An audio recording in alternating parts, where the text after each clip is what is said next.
Yo, what's up? FlexIJ back with another video today, and today I'm going to be announcing the winner of the light pink headdress giveaway. Thank you all so much for hitting 1K, actually above 1,000.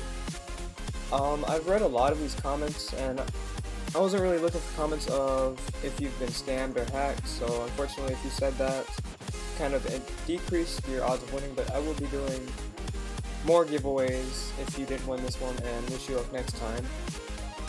But congratulations to A70452, and the reason why I picked this person to win the giveaway is because of the positivity in their comments, as well as how appreciated they are of my giveaway. So I'm going to send them the LP because they are a member, A70452. So congratulations to A70452, I believe it was, to winning the LP headdress giveaway. If you did not win, I'll be hosting more giveaways. I'll actually do a first ring giveaway at 3K.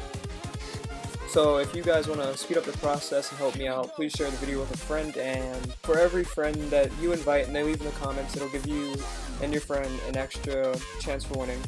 So for every friend that mentions that they showed you my giveaway and leave that in the comments, it'll give you and your friend an extra chance. Again, I'd like to thank you all. Please like, comment, subscribe, and I'll see you till next time.